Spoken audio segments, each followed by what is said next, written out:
예, 안녕하세요. 소상공인 기심정결, 기초에서 심화까지 비대면 시대 창업시장 트렌드 및 아이템 분석 강의 지금부터 진행하는데요. 저는 창업통TV를 운영하는 김상훈 소장이라고 합니다. 이 방송은 코로나 시대에 이런 방역 수칙을 철저하게 준수하면서 촬영하고 있습니다. 지난 시간에는 제가 이 코로나 시대에 무인 창업과 관련된 이런 외부적인, 내부적인 시장 환경, 사업 환경, 그 다음에 트렌드, 그 다음에 구체적인 어떤 소비자 트렌드, 그리고 최근에 온라인상에서 벌어지고 있는 다양한 이런 검색 엔진 키워드, 연관 검색어까지 한번 쫙 알아보면서 과연 왜 무인 창업인가? 그리고 코로나 시대, 이런 위드 코로나 시대, 포스트 코로나 시대로 이어지는 이 상황에서 무인 테마, 무인 아이템, 무인 창업 시장이 어느 정도의 어떤 그 주목도를 가지면서 지속적으로 창업 시장의 핵심 키워드로 부상할 수 있는지 없는지 이런 부분 한번 알아봤는데요. 이번 시간에는 이런 비대면 시대에 이런 아이스크림을 포함한 구체적인 그렇다면 과연 무인 창업 키워드가 뜨는데 과연 무인 창업 아이템은 과연 명함이 어떨까? 이 얘기 되게 궁금하실 것 같아서 제가 좀 주로 요즘 최근에 이 무인 창업 아이템 이슈가 된 아이템들을 한 대여섯 가지 정도 제가 정리를 했는데요. 첫째, 과연 무인 밀키트 시장 한번 제가 꼭 정리해 드려야 될 것 같아요.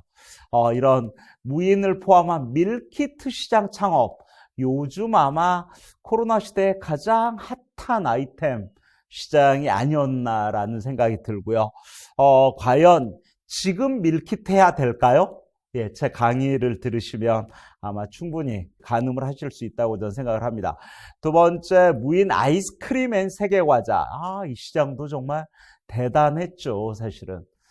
과연 지금 무인 아이스크림 지금 해도 될까요? 제가 조금 이따 제 의견을 말씀드리도록 하겠습니다. 요즘 무인 창업 그러면 가장 핫한 창업 키워드가 다름 아닌 전국 10만 개 영업하고 있는 카페 시장, 그냥 카페가 아니고 무인 카페 시장 한번 정리해 드리도록 하겠습니다. 그리고 컨비니언스 스토어, 편의점, CVS지 않습니까? 이 CVS를 무인 형태로 하는 무인 편의점, 그리고 최근에 아마 박람회장에서도 한번 만났던 최근에 무인 프린터샵. 와, 이런 아이템 뭡니까? 제가 한번 정리해 드리도록 하겠습니다. 오늘 제가 지난 시간에 이어서 이런 구체적인 무인 창업 아이템들을 이렇게 정리해 드리는데 유튜브 영상을 보시다가도 궁금한 사항이 있으면 언제든지 저에게 이렇게 질문 주시면 친절하게 강의 이후에 AS를 해드릴 거를 약속드립니다. 그러면 먼저 이 비대면 시대 무인 아이템 하나씩 한번 저와 같이 한번 알아보는 시간 한번 마련했는데요. 먼저 그 뜨거운 시장, 밀키트 시장 한번 얘기 한번 해보죠. 밀키트. 저는요, 밀키트. 키트에 넣은 밀. 어떻게 보면 이 밀키트 시장은 사실은 우리나라만의 문제, 우리나라만에 뜨는 아이템은 전혀 아니었습니다. 최근에 CJ 자료에 의하면 미국과 일본에 한 거의 코로나 이전인 2013년부터 2018년까지의 밀키트 시장 마켓쉐어를 보면 미국, 일본 공이 사실은 밀키트 시장이 정말 가파르게 증가하고 있는 것을 알 수가 있거든요. 우리나라도 마찬가지입니다. 사실 우리나라는 코로나 직전 2017년에 우리나라 밀키트 시장 규모가 한 100억 원 시장 이 정도 얘기했었거든요. 근데 지금 코로나의 가장 한가운데에 있는 2021년 기준으로 한 3천억, 내년에는 한 4천억, 앞으로 한 2024년 정도면 7천억 규모로 늘어날 것이라고 농촌경제원 최근에 이 추산 데이터가 상당히 좀 눈에 들어왔거든요.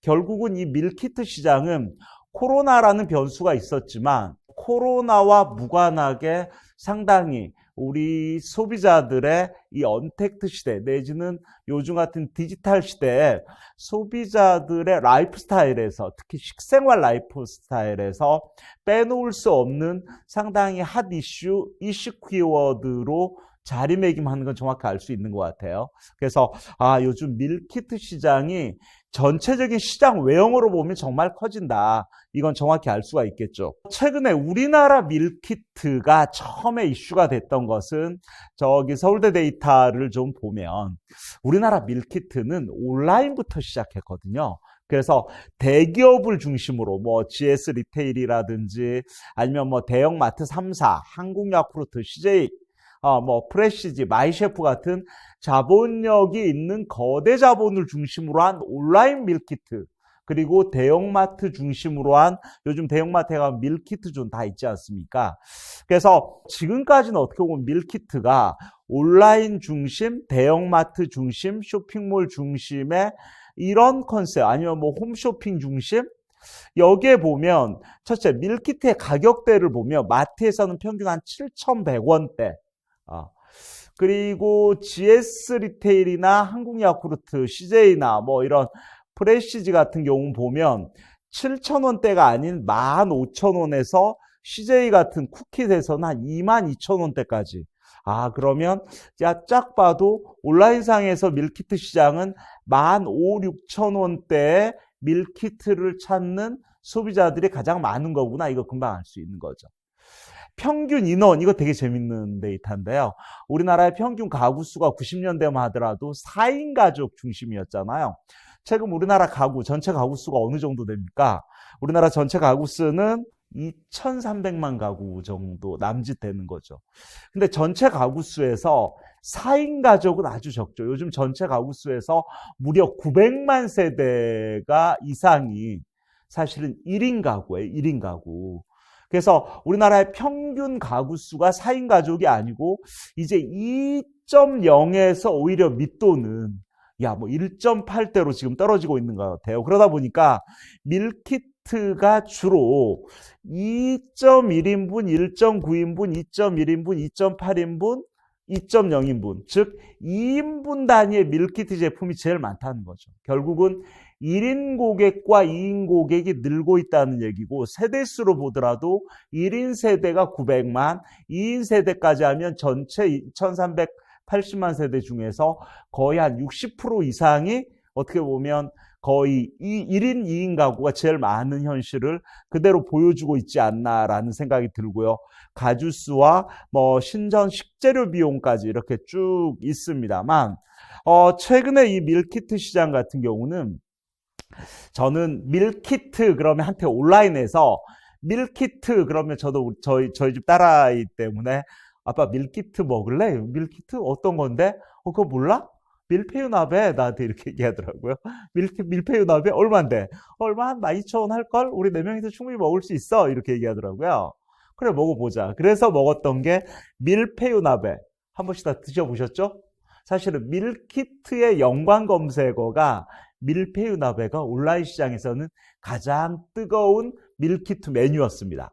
최근에 오프라인 밀키트 매장에서는 밀푀유나베가 거의 찾아보기가 힘들죠. 사실은 이유가 있겠죠.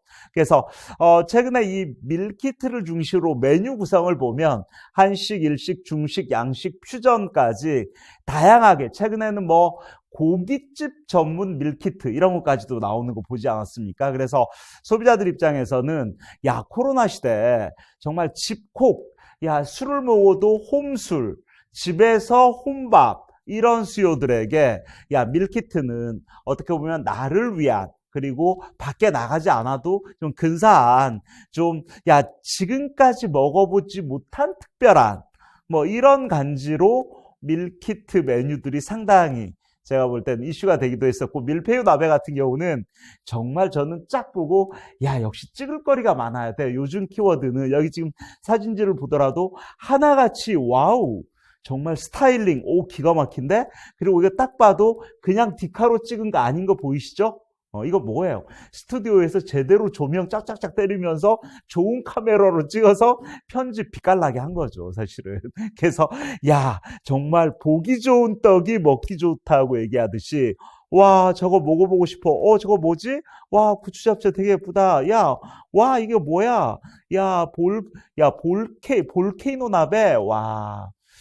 야, 그래서 밀푀유 나베 같은 경우도 정말 찍을 거리가 많은, 결국은 꼭 밀키트 시장이 아니더라도 요즘 코로나 이후 최근에 비즈니스 트렌드에서 빼놓을 수 없는 게 한눈에 매력 코드, 찍을 거리가 많은 어떤 컨셉팅에서도 매우 매우 중요한 요 찍을 거리인데, 밀키트 시장을 보면 알 수 있죠. 야, 정말, 야, 정말 예쁘구나. 이거를 보고 온라인 시장이 폭발한 거죠, 사실. 이거를. 그래서 최근에 이 밀키트 시장 같은 경우는 결국은 이런 대형 자본의 온라인 시장과 그 다음에 오프라인 밀키트 시장이 갑자기 부상하게 됐죠.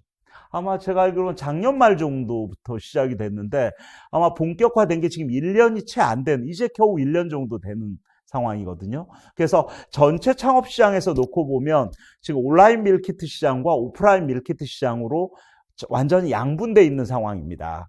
사실은 이런 대형 자본 중심의 온라인 밀키트는 코로나 이전 한 2016, 17년도부터 저마다 이렇게 런칭을 했었고요. 그리고 대형마트 밀키트, 복합 쇼핑몰 밀키트 존, 요즘 다 뭐 어디나 가면 볼 수 있는 거죠. 되게 중요해요. 밀키트는 오프라인 밀키트가 아니고 온라인 밀키트 대형 복합 쇼핑몰, 대형마트 쇼핑몰에서부터 먼저 시작이 됐고, 그 시장과 경쟁해야 되는 시장이 오프라인 밀키트입니다. 아마 이거 되게 기억하셔야 될 내용이 아닌가라는 생각이 듭니다. 그래서 사실은 이 오프라인 밀키트 시장이 시작된 것은 아마 2020년 말이거든요. 제가 알기로 2020년 한 10월 정도부터로 저는 기억을 하는데요. 최근에 한 선발업체 같은 경우는 무려, 그러니까 1년 만에 가맹점이 300호점이 넘었어요. 이게 무슨 얘기입니까? 와, 1번. 와, 대단해. 와, 핫 아이템인가 봐. 이슈 아이템인가 봐. 뜨는 아이템인가 봐. 두 번째 관점은 왜 뜨지? 그러면 단기간에 특정 아이템, 특정 브랜드가 갑자기 많이 생기면 그 아이템은 뜨는 아이템이라고 일시적으로 조명받을 수는 있지만, 그냥 시장의 법칙으로 본다면 위험한데, 저는 그게 감각적으로 딱 들었거든요. 뭐 지금까지 제가 창업시장 92년부터 시장 조사했는데요. 제가 30년 동안 지켜봐온 바로는 이렇게 1년에 300개, 400개가 단일 브랜드가 많이 생겨버리는 아이템치고 2년 이상을 오래 가는 경우가 별로 없었거든요. 이게 좀 우려가 됐어요. 저는 와, 야, 이게 어떻게 이렇게 갑자기 많이 생길 수가 있지? 그래서 갑자기 없어질 수도 있는 위험성도 있지만, 시장 상황으로 보면 완전하게 뭐 그럴 건 아니지만, 저는 선발 브랜드가 300호점. 지금 후발 주자들 같은 경우도 이제 뭐 6개월, 1년이 안 됐는데 100호점, 200호점 오픈한 브랜드가 많더라고요. 그래서 밀키트가 정말 이렇게 단기간에 많은 창업자가 이렇게 많이 덤벼들 정도로 정말 좋은 아이템인가? 이거 한번 제가 따져보기로 하죠. 그래서 아마 선발 브랜드의 대표 브랜드가 이 담국이었고요. 그 다음에 식사 준비, 그리고 뭐 헤이쿡 이런 건 아마 무인 밀키트였던 것 같고요. 대단한 갈비, 아마 김준호 모델로 대단한 갈비가 있었고, 아마 임창정 씨인가요? 아마 모델이 바뀌었던 걸로 알고 있고, 뭐 무인 밀키트, 미미 셰프, 이츠프레쉬, 뭐 이런 요렇게 다양한 요즘 뭐 밀키트 브랜드가 아마 공정위에 등록된 브랜드만 거의 한 4, 50개 되는 것 같아요. 아마 그때 지난 7월에 프랜차이즈 박람회에 나왔던 밀키트 브랜드만 10개가 넘었거든요. 그래서 요즘 이 밀키트 브랜드가 사실은 오프라인 매장도 많이 생기지만 공정위에 등록된 브랜드도 정말 많이 등록이 되고 있습니다. 라는 것은 거부할 수 없는 팩트인 것 같아요. 그래서 저는 좀 정리를 하자면, 과연 이런 무인 밀키트 시장과 1인 밀키트, 보통 1인 창업 형태, 그 다음에 여러 사람이 운영해야 되는 밀키트가 있어요. 이게 좀 다르거든요. 무인 밀키트 같은 경우는 정말 쇼케이스 냉장고 내에 제품들이 있어서 소비자들이 들어가서 골라서 이런 키오스크에 직접 계산하고 나오는 이런 형태의 무인 밀키트.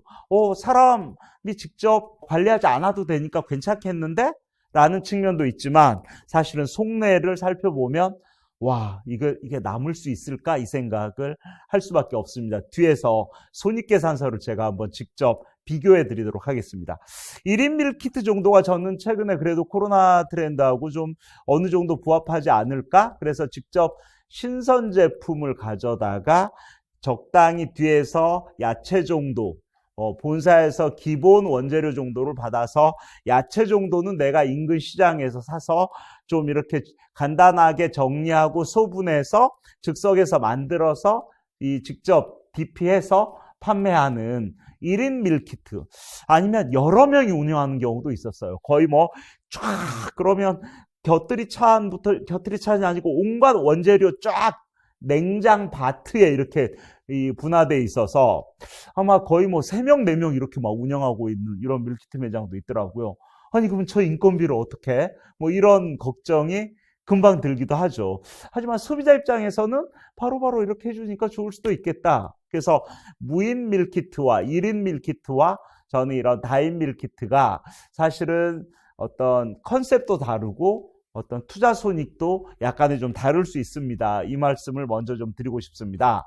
그래서 제가 이 3가지 컨셉으로 제가 창업통TV에서 한번 제가 정리를 해드렸던 이 내용을 다시 한번 제가 요즘 시점에 맞게 제가 한번 확인하고 아마 그냥 투자 손익 제가 엑셀표로 한번 정리해서 가져왔거든요. 여기에 보면 첫째 투자 금액을 보면 어차피 밀키트 점포가 요즘 권리금, 억대 권리금을 주고 밀키트를 오픈했어요. 이런 건 없습니다. 점포 비용은 대부분 비싸봐야 5, 6천 정도, 보증금, 권리금 포함해서 5, 6천 아니면 무권리 매장 들어갔습니다. 그래서 점포 비용 5, 6천에 점포 비용을 제외한 투자 금액을 보면 1인 형태의 밀키트가 한 4천만 원 남짓. 그 다음에 또 여러 가지 다인 밀키트는 주방 시스템이나 이런 게 많이 들어가야 되기 때문에 점포 빼고 한 6천. 무인 밀키트도 마찬가지로 한 4천 정도. 그러면 총 투자 금액은 점포 비용 플러스 이런 본사의 시설 인테리어, 그 다음에 직기를 비용하면 적게는 8, 9천, 많게는 한 1억 2, 3천 이 정도로 오픈하시는 분들이 제일 많더라고요. 예상 매출액, 정말 이거 되게 민감한 부분인데요. 제가 여기에서 제시한 매출액은 최근에 밀키트 시장에서 제가 바라보는, 제가 직접 전수조사한 평균적인 데이터를 대략 한번 제가 가져와 봤어요.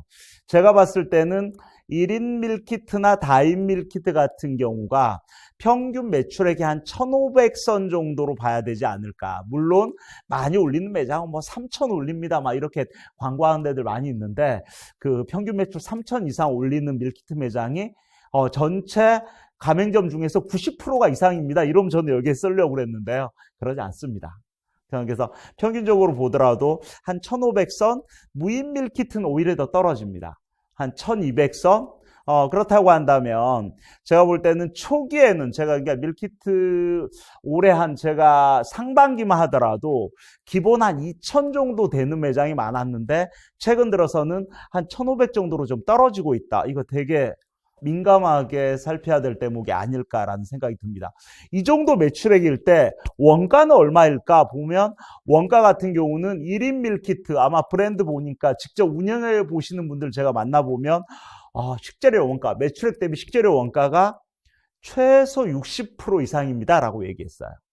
그러면 1,000만 원 매출이면 600만 원이 원가라는 얘기고 1,500 매출이면 900만 원이 원가라는 얘기죠. 본사에 줘야 되는. 다인 밀키트 좀 조리를 뒤에서 손질을 많이 하고 인건비가 많이 들어가니까 식재료 원가는 한 50% 정도입니다. 무인 밀키트 식재료 원가가 무려 70%였어요. 깜짝 놀랐어요. 와, 왜냐하면 완성품이니까 그렇죠. 완성품이니까. 그러면 매출액에서 원가를 뺀 매출이익 바로 이제 계산이 되지 않습니까? 여기서 매출이익에서 첫째 고정비용 월세를 한 매출액 대비 10% 정도 기본적으로 한 200에서 150 정도로 빼야 되겠죠. 그리고 인건비도 뭐 1인 밀키트는 한 사람 인건비 한 150 정도, 뭐 예를 들어서 파트타이머 쓴다고 하더라도 다인 밀키트는 최소 300 정도, 무인 밀키트는 안 들어갈 수 있죠. 이거를. 그리고 전기세, 수소세, 가스비를 한 달에 기본 한 40만 원 정도. 그다음에 로얄티, 본사 로얄티가 있어요. 선발업체 같은 경우 로얄티가 한 달에 기본적으로 정액으로 한 30만 원. 다른 브랜드 같은 경우는 한 20만 원, 30만 원. 그러니까 20에서 30만 원을 정액으로 내야 되더라고요. 카드 수수료. 이러면 전체적인 비용이 아마 1350, 뭐 1100. 그런다고 봤을 때는 사실 매출액 대비 매출액에서 비용을 제외한 어떻게 보면 직접 그 세전 순이익 개념으로 보더라도 요즘 밀키트 매장의 평균 세전 순이익은 140에서 150, 무인 밀키트 같은 경우는 한 5, 60밖에 안 되는 매장도 많았습니다. 여기에 세금까지 내고 나면 와, 이게 쉽지 않겠군요. 정리를 하자면 결국은 식재료 원가가 밀키트 매장은 높습니다. 왜? 원재료를 가져다가 직접 신선 원재료를 직접 만들어서 디피해서 판매하기 때문에 일반적으로 우리나라 음식점 같은 경우가 프랜차이즈 브랜드라고 하더라도 매출액 대비 식재료 원가가 다 40%, 뭐 독립점으로 하면 3분의 1 정도를 식재료 원가로 보는데 밀키트 매장은 최하 50%에서 많게는 70%까지다. 객단가는 한 14,500원 정도. 이건 온라인하고 비슷하죠. 그래서 14,500원 정도를 하루에 30명만 구매한다면, 40명만 구매한다면, 50명만 구매한다면 여기에서 매출액을 유추할 수 있겠죠. 그래서 저는 밀키트 매장의 수익성이라는 관점에서 본다면 결국은 소비자가 아마 밀키트 매장이 동네에 생기면 한 번은 구매하게 된다. 문제는 두 번째 구매하는 반복 구매 빈도 언제일까? 제가 볼 때는 언제일까? 그리고 세 번째는 반복 구매 빈도뿐만 아니라 소비자 만족도가 제일 중요하다. 그래서 특이해서 한 번 했지만 지속적으로 반복 구매할까? 저는 여기에 퀘스천 마크가 있다고 저는 생각을 해요. 그리고 본사 본사에 끊임없이 신메뉴가 나올까? 끊임없이 메뉴 차별화가 될까? 본사에서 마케팅을 개별 매장 대상으로 체계적으로 온오프라인 마케팅을 어느 정도 지원할까? 그리고 상권마다 요즘 뭐 선발업체 같은 경우 제가 점주들 목소리 좀 들어보면 선발업체 경쟁 브랜드가 들어오는 것도 신경 쓰이는데 오히려 선발 브랜드가 300개 이상 오다 보니까 동일한 브랜드가 가까운 곳에 오픈하고 있어요. 막 이런 어디야 이렇게 하소연을 하시는 점주분들 목소리 제가 확인했거든요. 이걸. 그래서 저는 이 밀키트 오프라인 매장들끼리의 이런 경쟁 변수, 그리고 궁극적으로는 위드 코로나, 그리고 코로나가 어느 정도 잠잠해지는 시점에서 오프라인 밀키트 매장은 과연 소비자들이 얼만큼 애용해 줄까? 이거 잘 따져봐야 됩니다. 이 말씀을 좀 드리고 싶습니다. 저는 밀키트 전문점의 투자 수익성, 이 부분 한번 늘 어떤 사업이든 이런 투자 금액 대비 형태별로 손익계산서만이라도 한번 체크해 보면 이 사업이 어떻겠다 이런 거 금방 알 수 있습니다. 두 번째, 아이스크림 얘기 한번 해볼까요?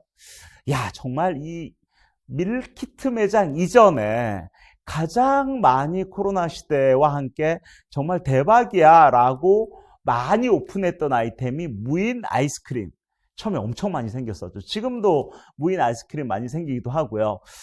최근 들어서는 무인 아이스크림은 계절적인 변수가 있어서 겨울에는 세계과자, 예전에는 무인 아이스크림 매장 따로, 세계과자 매장 따로였는데 요즘은 아마 상당 부분의 브랜드가 무인 아이스크림은 바닥에 깔고 세계과자는 벽면에 4단 정도로 디스플레이해서 판매하는 이런 매장 아마 동네에서 많이 보셨을 겁니다. 그래서 최근에 이런 아이스크림 할인점 프랜차이즈 같은 경우는 아마 단기간 내에 정말 급팽창했던 이런 아이템이고요.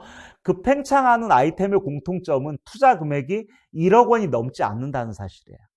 이거 물론 뭐 최근에 뭐 메가커피 같은 이런 커피 브랜드 같은 경우도 갑자기 막 뭐 1,500개 매장이 오픈하고 막 이런 기현상을 보이기도 하는 이런 시장도 있긴 있습니다만, 최근에 이 밀키트도 마찬가지고 무인 아이스크림 세계과자 매장도 사실은 5천 내외 창업자가 제일 많았었거든요.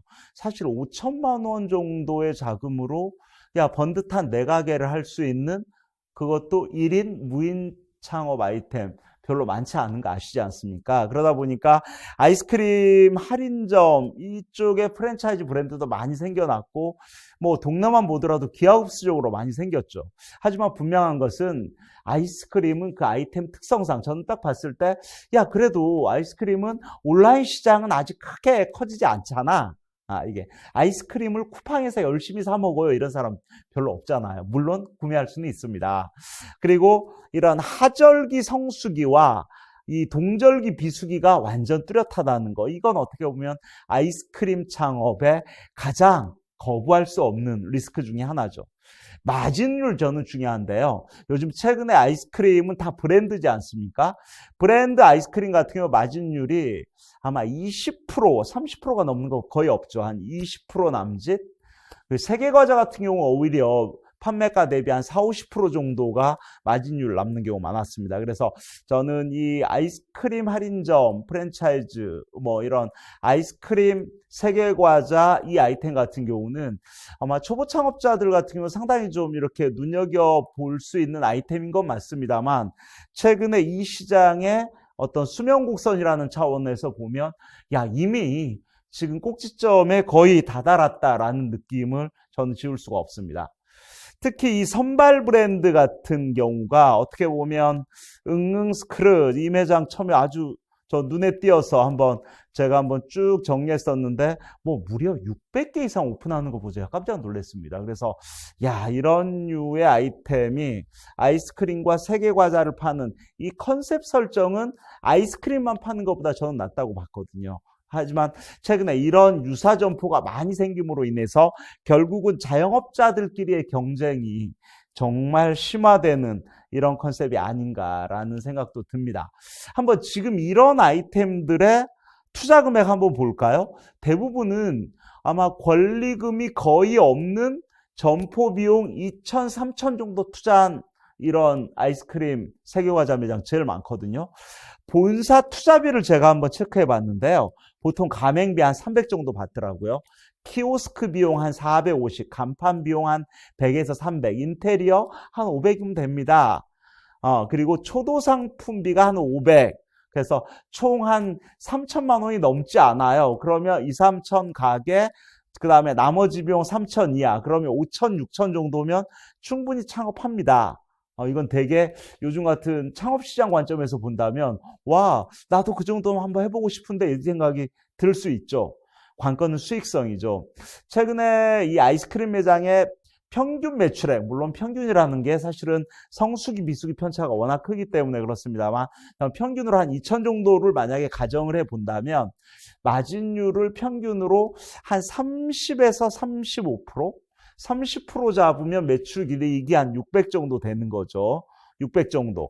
여기에 고정 비용이 월 임차료가 한 150, 200. 200은 기본 되는 매장들, 수도권 상권 같은 경우 많죠. 그리고 기타 전기세, 온갖 전기세나 기타 판관비, 관리비 하면 기본적으로 평균 2, 300은 떨어지지 않아요. 이런 컨셉이 많았었거든요. 물론 최근 들어서는 100벌이가 안 됩니다. 이렇게 하소연하는 분도 많습니다. 그래서 이 아이스크림 같은 경우는 아마 제가 볼 때는 이것도 잘 되는 매장과 잘 안 되는 매장, 입지에 따라서, 컨셉에 따라서, 브랜드 파워에 따라서, 매장 파워에 따라서, 상권 입지, 골목, 어떤 골목의 경쟁력이냐에 따라서 성과나 이런 게 좀 상당히 많이 차이가 나는 이런 경우가 있었어요. 분명한 것은 초기에, 그러니까 제가 2, 3년 전에 비해서 지금 아이스크림 세계과자는 전체적으로 좀 보합하향 이런 분위기가 상당히 좀 지배적인 게 아닌가라는 생각을 할 수밖에 없습니다. 카페 얘기 한번 해볼까요? 무인 카페 얘기입니다. 제가 아마 이 코로나 이전에 무인 카페 그러면 저는 첫 번째 떠올랐던 게 로봇이었거든요.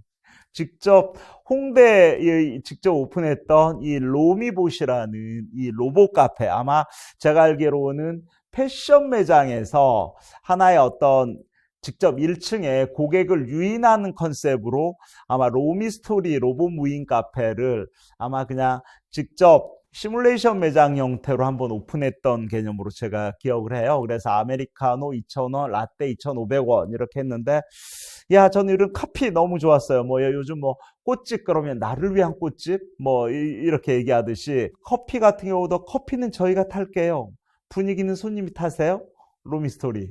이런 사실은 어떻게 보면 내년 트렌드 중에 하나가 뭐 이런 내러티브 자본 이렇게 서사가 많아야 됩니다. 이런 얘기 하는데, 와, 이런 이 로봇 카페는 초기에 이슈, 뉴스가 되기에 충분했습니다.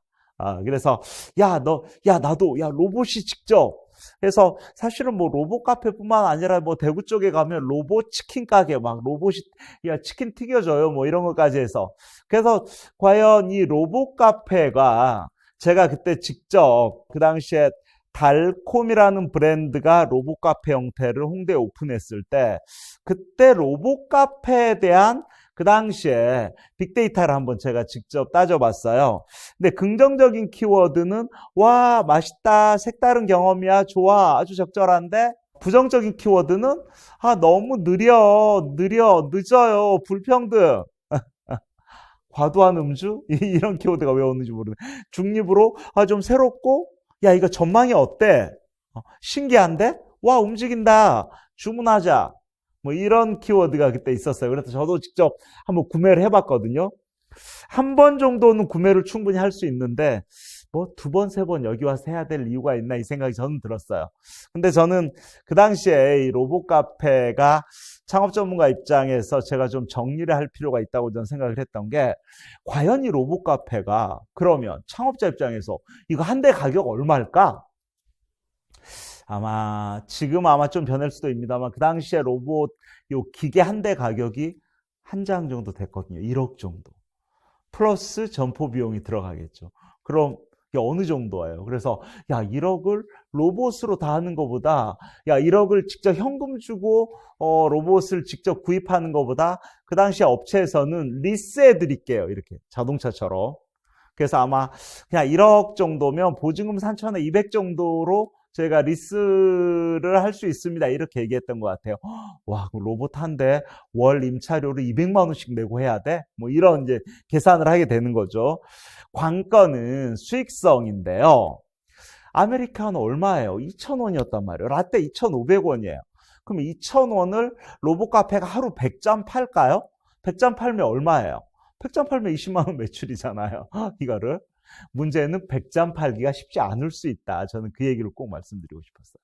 이거를. 그래서 100잔을 못 판다면 하루 매출 마찬가지로 뭐 50잔 팔면 20만 원 파는 거죠. 그럼 한 달 매출 500이 안 될 수 있다. 거기다가 리스료 200 빼고 또 임대료 빼고, 이거 하면 한 달에 얼마 떨어지는 거야? 꽝. 전 이 생각 들었어요. 이거를. 그래서 이게 그 9시 뉴스에는 이런 거 나올 수 있어요. 그러니까 9시 뉴스에 나오는 정도의 이슈 아이템이 될 수 있을지언정 사업성은 글쎄요, 저는 이런 얘기를 할 수밖에 없었습니다. 저는 이 무인 카페에서 로봇 카페도 있었지만, 제가 또 한 번 가본 곳 중에 하나는 직접 자판기 형태를 둔 무인 카페도 제가 직접 그때 유튜브 카메라 들고 제가 갔었거든요. 근데 이 매장 같은 경우도 보니까 저 자판기 한 세트가 제가 보기에 그 당시에 거의 뭐 상당히 비쌌어요. 거의 1,500만 원 이상이었거든요. 그럼 이 매장 같은 경우는 1,500만 원짜리 자판기가 아마 2대 정도 아마 있었고, 그 다음에 여기 KTX SRT 타면 이렇게 보여지는 음료 자판기도 따로 있지 않습니까? 그래서 그럼 2대 정도면 3,000에 음료 자판기 하면 자판기 가격만 그냥 4, 5천만 원을 지금 설치한 무인 카페.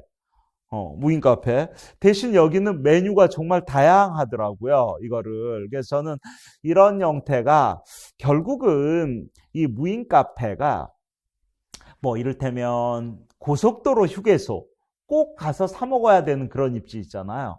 그런 데는 모르겠어요. 근데 고속도로 휴게소도 이미 브랜드 커피부터 카페 몇 개씩 있잖아요.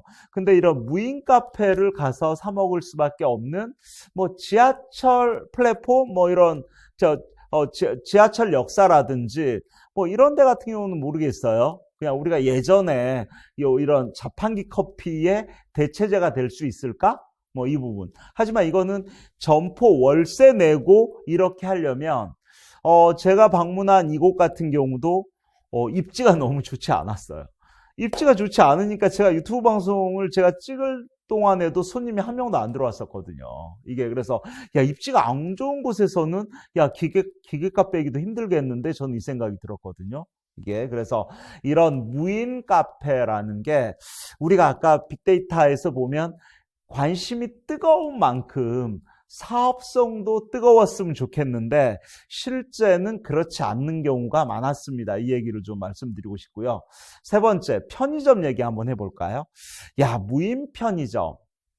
야, 이 무인 편의점 같은 경우는 어떻게 보면 우리나라 편의점 5만 개인데 저는 한편으로는 이게 보면서 저는 기존 편의점을 무인 타임으로 운영하는 시간대를 두는 게 그게 어떻게 보면 기존 편의점 사장님들의 어떻게 보면 저 운영상의 편의성을 높이는 게 아닌가? 저는 그 생각이 먼저 들었고요. 첫째는.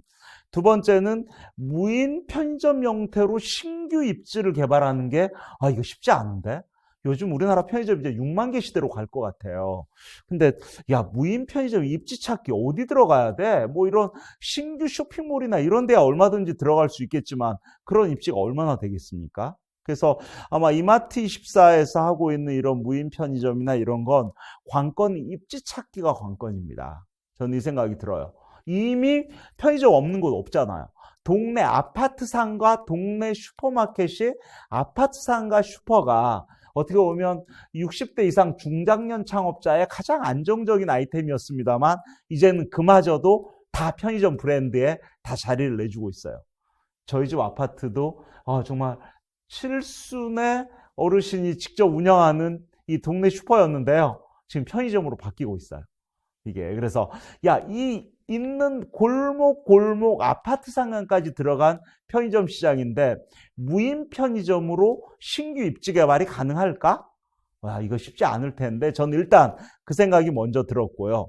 그래서 저는 이 무인 편의점 같은 경우는 항상 장점 단점을 좀 잘 보시되 제가 볼 때는 오히려 편의점도 하면서 저는 좀 제가 최근에 홍대 뒷골목 저쪽에서 본 아이템 같은 경우는 오히려 세계과자와 무인 아이스크림을 하면서 편의점에서 판매하는 일부 상품을 구색을 한 그래서 정확히 얘기하면 편의점 플러스 아이스크림 플러스 세계과자 형태를 믹싱한 이런 컨버전스 가게 같은 경우는 아마 저는 창업자들 같은 경우는 골목 상권의 신아이템으로 한번 주목할 필요도 있겠다. 전 틈새 아이템이 될 수도 있겠다라는 생각이 들고요. 그래서 꼭 무인 그러면 무인 아이스크림, 무인 편의점, 뭐 무인 카페 이것만 생각하지 마시고 그냥 무인으로 이걸 전체를 하는 경우 아니면 꼭 무인만 고집할 필요가 있나? 한 명 정도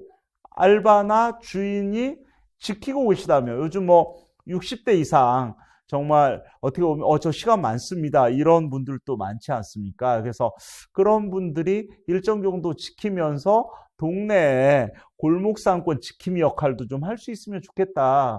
꼭 무인만을 고집할 필요가 있나? 저는 이 생각이 들었어요. 그래서 저는 우리 동네에 재미있는 편의점, 우리 이 편의점 가면 아이스크림도 있고 세계과자도 있고 야 기존 아이스크림 매장에서 판매하지 않은 웬만한 건 다 있어요. 해서 좀 이런 형태의 어떻게 보면 무인과 유인을 유연성 있게 접근할 필요가 있지 않을까.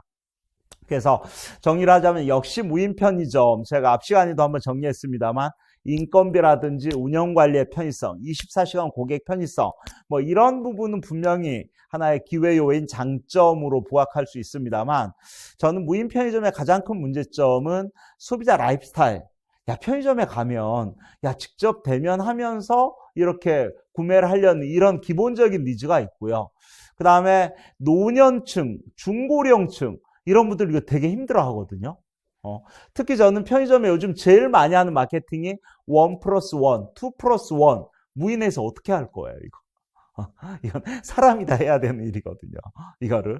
술, 담배, 상비, 의약품. 이게 무인에서 어떻게 걸러낼 수 있을까? 그래서 저는 기존 편의점이 좀 하이브리드, 영업시간의 유연성을 가지고 하는, 도난 위험, 휴먼 터치 트렌드와 좀 배치된다. 이런 부분 단점 당연히 있겠죠. 마지막 아이템으로 제가 좀 소개해 드리려고 하는 아이템 중에 하나가 최근에 제가 새롭게 봤던 아이템 중에 하나인데요. 무인 프린터샵입니다. 야, 프린터샵. 야, 저는 이 우리나라 프린터가, 이게, 우리나라 집집마다 프린터 없는 집이 있을까요?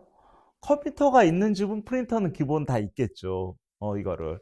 근데 굳이 프린터 카페에 왜 가야 됩니까? 제가 질문 먼저 그걸 했었죠. 그랬더니 하는 얘기가 프린터 카페 가면 저도 우리 사무실 옆에서 보면 킹코스 같은 이런 브랜드는 칼라 프린트 막 700원, 800원 하거든요. 웬만한 프린터 가게 가더라도 대부분 칼라 프린터는 최하 300원, 400원이에요. 흑백 프린트도 여참에 1, 200원. 근데 지금 이 무인 프린팅 카페에 가면 무인으로 내가 하는 거지만 칼라 프린트 한 200원, 흑백 프린트 한 50원 이러거든요. 그래서 가격 저렴합니다. 이게 되게 컸어요. 그리고 프린트 하는 거야 내가 웬만하면 다 할 수 있는, 이게 이제 다 일상화돼 있죠. 아까 제가 최초의 질문, 집안에 프린터 없는 집이 어디 있어요?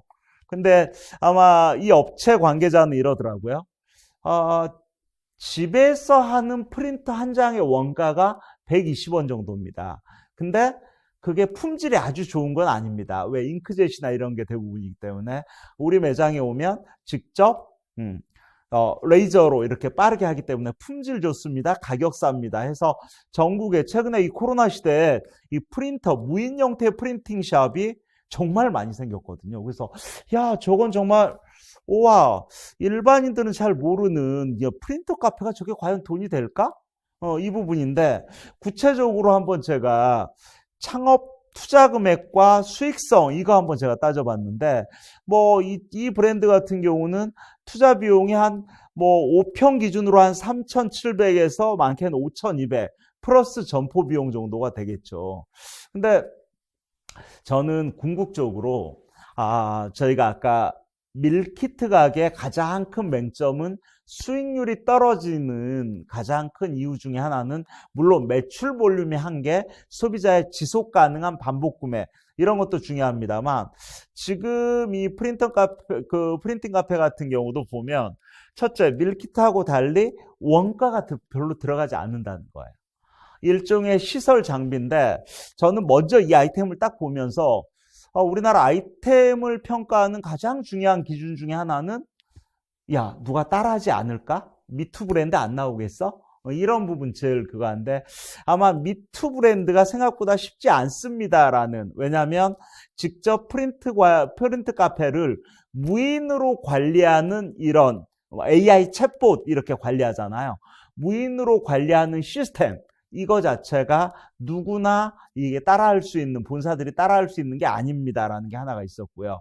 두 번째, 지금 이 업체 같은 경우도 투자 유치를 받아서 진행하고 있어서 이 전체적인 하드웨어 그리고 소프트웨어에 대한 이런 지적인 어떤 노하우가 충분히 미투 브랜드만큼은 마구 양산될 가능성은 없다, 이런 판단을 저는 할 수가 있었어요. 그래서 전체적으로 본다면 대략적으로 지금 최근에 이 미투 브랜드, 이 프린트 카페 같은 경우가 보통 한 1억 정도 하면 기본적으로 아무리 못해도 그냥 300, 400 정도는 충분히 떨어지는데요, 이런 사람이 되게 많았어요. 그래서 한번 쭉 어떤 아이템 과연 어느 정도인지 이런 부분들을 한번 좀 정리하면 되는데, 오늘 제가 이 5개 밀키트부터 이런 무인 카페, 그 다음에 이런 아이스크림 세계과자, 그 다음에 이런 프린팅 카페까지 다양한 이 아이템 외에도 이런 무인 아이템은 정말 많거든요. 이게 그래서 해당 아이템을 보실 때는 정리를 하자면 첫째, 가장 중요한 소비자들의 눈높이를 보는 게 정말 중요하죠. 소비자들이 과연 지속 가능하겠는가? 두 번째, 대체제 내지는 경쟁 브랜드. 과연 미투 브랜드가 어느 정도 나올 수 있고 미투 아이템이 얼마 정도 나올 수 있겠는가? 그래서 궁극적으로 소비자들이 지속 가능한 반복 구매가 이루어지면서 이 아이템의 수명 곡선 차원에서 내가 투자한 원금을 회수하고도 남을 정도의 이런 라이프 사이클을 유지할 수 있겠는가? 이런 부분 잘 따져보는 거 정말 중요할 것 같고요.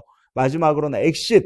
만약에 어느 정도 돼서 출구 전략으로 간다면 내가 건질 수 있는 게 어느 정도일까? 이런 부분까지도 꼼꼼히 따져보면서 무인 아이템을 직접 접근을 해야 되는 게 아닌가, 이런 말씀 좀 드리고 싶습니다. 오늘 내용을 좀 정리하는 차원에서 Q&A를 한번 제가 가져왔는데요. 동네 상권의 무인 편의점의 확장 모델, 이 부분에 대해서 질문하시는 분이 있어서, 최근에 이 편의점이 지금 아까 5만 개가 넘어선다고 말씀드리지 않았습니까? 그래서 저는 이제는 편의점 없는 골목 우리나라에 없다. 사실 90년대에 일본 시장 조사하면 정말 그 당시에 서클K부터 정말 일본의 온갖 종류의 이 편의점 문화가 상당히 이채로웠는데, 요즘 일본 시장보다 우리나라 편의점이 더 많다고 느낄 정도로 이제는 하나의 이 동네 상권 슬세권 테마의 가장 대표적인 아이템이 편의점이고, 주민들의 편의성, 택배나 이런 것까지 지금 다 이렇게 담보를 하고 있기 때문에, 저는 무인 편의점 같은 것은 어떻게 보면 당장 사업성 자체는 지금 크지 않을 수 있고, 특히 편의점의 확장이라는 차원에서 본다면 오히려 기존의 아이스크림이나 세계과자, 이런 기존의 무인 점포를 편의점 컨셉 정도로, 알파 컨셉으로 이렇게 컨버전스 해본다면 상권에서 그래도 어느 정도 좀 눈에 띄는, 물론 상권 입지 점포 경쟁력이 기본 전제가 된다는 한도 내에서 결국은 이 동네 상권, 골목 상권의 월세 비싸지 않지만 기본적인 수요층의 보행 동선을 24시간 아니면 주간 시간 어느 정도 심야 시간대를 제외한 이런 시간대에 영업을 해서 안정적으로 최소한 운영 관리가 될 수 있는 컨셉인지 아닌지에 대해서는 상권, 입지, 점포, 상품 컨셉, 가격 컨셉, 투자 수익성 같은 경우를 면밀히 검토하면서 진행을 할 수밖에 없을 거다라는 생각이 들고요. 무인 가게 창업 시 가장 주의할 점 뭘까요? 라는 건데요. 사실은 무인 창업 운영자 편의성만 너무 생각하시는 게 아닌가. 특히 최근에 전국에 2천만 우리 직장인 분들은 하나의 투잡 개념으로 무인 가게 창업하시는 분들 너무 많으셨어요. 왜냐하면 미래가치, 우리 직장이 평생 직장 개념이 아닌 건 이제 누구나 다 아는 사실이기 때문에, 저는 이 비대면 트렌드에 부합은 하지만 결국은 이 무인 가게, 무인 창업 아이템의 핵심은 투자 수익성이다. 그래서 단기간 내 수익성도 중요하지만 1년 이상 무인 가게를 운영하고 있는 창업자들 좀 만나보십시오. 이 얘기를 꼭 좀 드리고 싶습니다. 그래서 결국은 1년 이상의 어떤 투자 수익성, 수익성의 지속 가능성, 이 부분이 정말 중요하다는 생각이 들고요. 두 번째는 이런 공급 과잉. 얘기하지 않을 수가 없어요. 최근에 어떤 아이템이 뜬다면 단기간 내에 쫙 해당 브랜드가 수백 개가 생기고 또 미투 브랜드 생기고, 그러면 결국 단기간 내에 특정 아이템, 특정 브랜드가 많이 생기다 보면 결국은 그 업종 자체가 그냥 곤두박질을 치는 예가 너무나 많았습니다. 그게 우리가 알고 있는 유행 업종 아닙니까? 그래서 저는 최근에 이 무인 가게가 자칫 좀 어떤 단순하게 유행 아이템으로 전락하는 게 아닌가라는 우려도 충분히 있습니다. 그런 부분들을 좀 감안하면서 이런 브랜드, 아이템, 컨셉을 결정할 필요가 있지 않을까라는 생각이 듭니다. 오늘 제가 말씀드린 내용에 대한 궁금한 사항은 제 창업통 TV나 아니면 제 창업통 제 블로그에 오셔서 질문 주시거나 여기에 유튜브에 질문 주시면 제가 친절하게 AS를 해드리도록 하겠습니다. 오늘 실시간으로 오신 우리 찌릿찌님, 버들주님 너무너무 이 강의 들으시느라고 수고 많으셨고요. 또 다음에 재미있는 주제로 찾아뵙도록 하겠습니다. 마치겠습니다. 고맙습니다.